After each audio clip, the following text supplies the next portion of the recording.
AK Okereke is this week's guest on the Real Deal podcast, a part of the Vandy 24/7 network on the Believe podcast network in conjunction with Anchor Impact, Vanderbilt's official NIL collective. AK is the fifth transfer edition for Mark Byington's Vanderbilt basketball team this season, a 6'7" junior out of Cornell at the Ivy League. He's got a really interesting story, and we're going to give you guys a chance to hear from AK today. AK, thanks for coming on. How you doing, man? Great, and thanks for having me, Billy. I want to start with, the first thing that pops out to me is former walk-on, right? You weren't playing much to start your career. You're in the back of the bench, but you end up over the last few years at Cornell, turning yourself into a starter. What has that journey been like for you? And do you feel like that chip will always be on your shoulder because of the fact that that you did start as a walk-on? Yeah, I think it was, obviously a very interesting journey, and I'm definitely appreciative of it. Just looking back, I guess just like the context is, I didn't necessarily always want to play college basketball. It wasn't like 100% my goal. Like for most of my life, I just kind of want to go to a good school, kind of academically, and I would say I also wasn't like good enough to play college basketball for most of my career, and I'd say I kind of changed like around my junior year. And that was kind of when I started, and I kind of went from like a rotational piece to a starter, and grew a little bit, got a little bit faster and stronger, and so that was kind of the first year where I was like an actual collegiate prospect. Uh, and right once I finished my junior season, COVID hit, and so I started playing AAU for the first time, and that was kind of the first time in which I realized what it took to play college basketball. Because I was really, I'd say, like ignorant of the process and what actually went into it. And so I just started playing AU, obviously, and started going to camps and started getting into contact with coaches. And so that was kind of the beginning of the process. And uh, played, had a pretty good senior year by then. But by then, it's like kind of due to some of the rules, the change of the rules in terms of like transfer portals, it definitely hindered my ability to be able to receive offers and receive serious attention from schools. And so I'd applied to schools right outside of high school, and so I'd gone into Cornell and UCLA, and was kind of deciding on where I want to go as a student, and figured I'd go to Cornell. Well, A, because it was an Ivy League, and I kind of always wanted to go to an Ivy League school, and B, I just thought it'd be easier to potentially walk onto the team, and so made that decision, but kind of last second decided to do a post grad year and play in Golden State Prep, which is Prolific Prep's post grad program in Napa, California. So not too far from where I was in Fresno, California. And although I didn't really receive offers from that year, I think it was probably just like the most important year in terms of my development on the basketball front, because the academic load was basically non-existent, and so it was really just staying in the gym and developing all parts of my game. And so that was super important. Definitely helped me to be able to make an impact for Cornell down the line when I joined the team. And so yeah, I was able to go to Cornell after that season and essentially just stay in contact with Coach Jakes, who was the associate head coach at the time, and he's obviously now our head coach. And he kind of told me that, kind of be ready and that we might be able to do a workout. And essentially just did a workout and played well. And they invited me back to practice. And kind of later on, they told me I was part of the team. So I think that whole journey was definitely pretty cool, just kind of betting on myself and working out for the best. And in terms of, having a chip on my shoulder, it's definitely something that helps me, just kind of progress from, and like you mentioned, like, all right, I'm on the team now, which is cool, but that's not really the end. It's not the end goal for me. So I think just understanding that I was the last guy and kind of doing whatever it took to, slowly ascend until, the next following year, I was able to become like more of a rotational piece.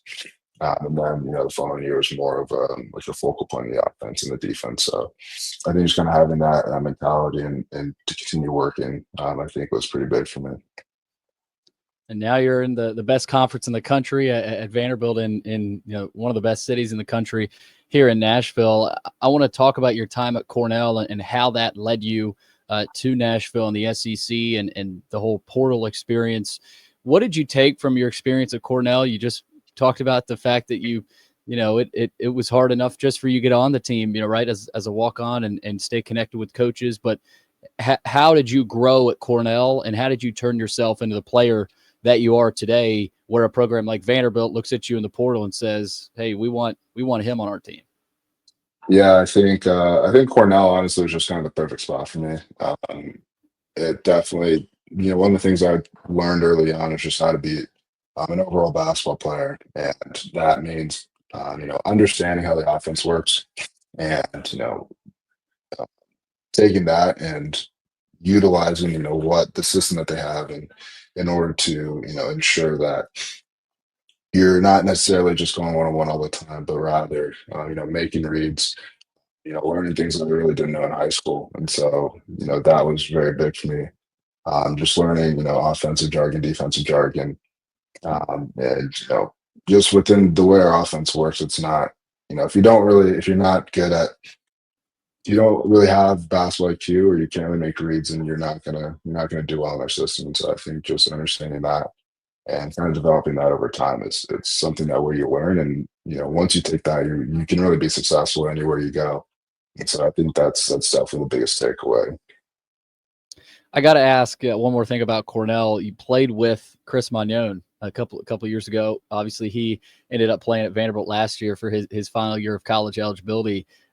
Were you close with Chris? And did he? I know he's not at Vanderbilt this year, but was there a little assist there from Magnon in the recruiting efforts?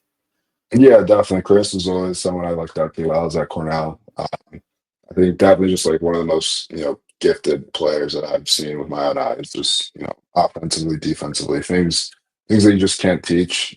And so I think obviously just kind of learning from him, both my freshman and sophomore year was pretty vital in terms of being able to kind of ascend from, like I mentioned, not really playing to eventually playing the next year. And yeah, like obviously I was talking to him, and he was there on my visit, and he had nothing but good things to say about Vanderbilt. So definitely assisted in terms of making that decision. All right, so you hop in the portal. What was that process like for you?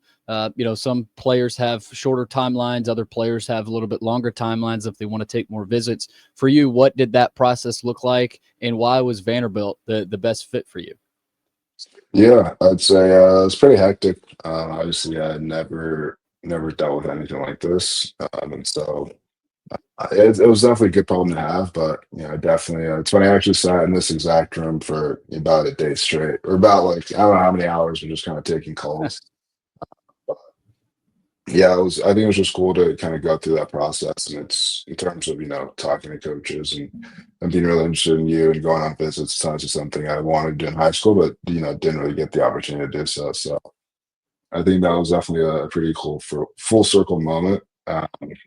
In terms of choosing Vanderbilt, I think they just had a lot of things going for them. Obviously they play in the SEC. Like you mentioned, it's not only the best conference in the country, but arguably the best individual performance by conference maybe of all time. And so I think that was a huge draw. And I want to play against the best teams, the best athletes. I want to play against pro level competition.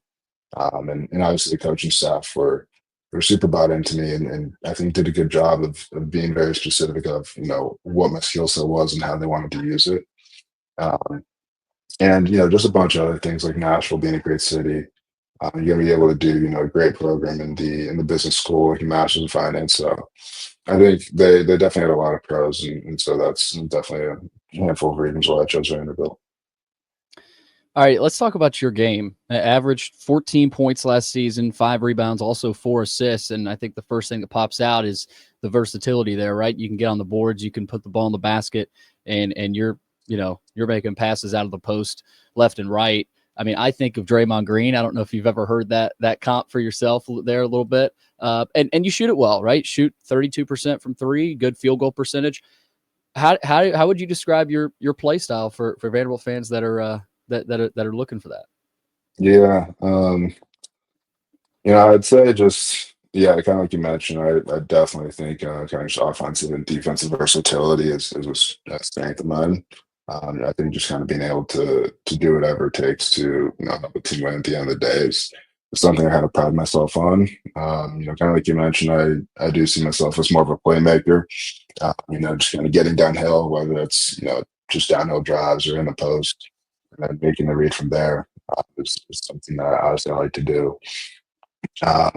Definitely looking to kind of get more 3-point attempts this following year or this upcoming year. Obviously I'm pretty confident in myself, and so kind of looking to take that step forward and to expand that part of my game. And I think defensively I've grown a lot. Like I used to have like pretty slow feet. I've gotten quicker, and so become more of a versatile defender. And I really think I can guard 1 through 5. So I think being able to bring that, especially to the SEC, is something I'm looking forward to doing. All right, before we wrap it up, I want to give you a chance to tell Vanderbilt fans about how excited you are. Obviously, it was a long process. You're probably relieved to finally have your school in place now. You got to finish up at Cornell, but what excites you the most coming into this season? You mentioned that they have a lot of good things going. What are those good things, and how would you describe your excitement coming into this season and getting ready to get to work with the guys? Yeah, I mean, it's I'd say I'm more of like kind of a laid back person, so sometimes it's hard to really portray my excitement. But I think just one, the fact that they're able to make the tournament last year is super important. Like, I definitely talked. One thing I emphasize to the coach is just being part of a winning program. Um, I think obviously no one likes to lose, but losing something I especially can't stand. And so I think just being able to come into a program where winning has become the norm for them, and they're looking to build upon that and be even better, and so to make an even deeper run in the NCAA tournament, something I'm super excited for. And also another thing that really sold me for Vandy is just the idea that the basketball team is kind of the focal point of the city. There's no really professional basketball team, and everyone in Nashville is a kind of like a diehard Vanderbilt fan, and so I think just being able to play in front of those fans where it's like they're super excited, and once on a Saturday night, like that's the main event. I think is super enticing, and hopefully we can we can have a couple more events in which the court is stormed. So that's obviously something that's just from watching it far, it seems special, but I think being a part of it is something that's even different. So. Yeah, had you ever heard of Memorial Magic before coming to Vandy? Not before my visit, no, but then I probably heard it, 10 times a day. So Yeah, it's big. It's big time here in Nashville. Looking forward to getting you in here. Last thing here, Anchor Impact. Obviously, they've had an impact on your path getting to Vanderbilt. What an NIL you got to have it if you want to win in today's day and age. As you know, AK, it's been a big part of your career here in really the last year. You would assume so a little bit at Cornell, but what kind of an impact has Anchor Impact had on you really in these last 2-3 months for you? yeah, I think they've obviously just being able to kind of maintain that competitive aspect. Kind of like you mentioned, it's something that it just kind of it is what it is at this point. Like this is what college basketball is, and so I think being able to provide the ability to get really good players and compile a team that not only is going to be competitive in the SEC but going to be competitive nationally. I think is super important. So just being able to be the backbone for that, something that's super important, and obviously I play a part in that. And so just thankful for them, and just super excited to get to work. That's AK Okereke, Cornell transfer, the 5th edition for Vanderbilt in this offseason cycle. AK, really appreciate you hopping on. Good luck with the rest of your schooling there at Cornell. I know you're probably close to being done, I would guess, and then you'll be coming to Nashville. So I really appreciate it, and looking forward to seeing you. Yeah, thank you. Thanks for having me, Billy.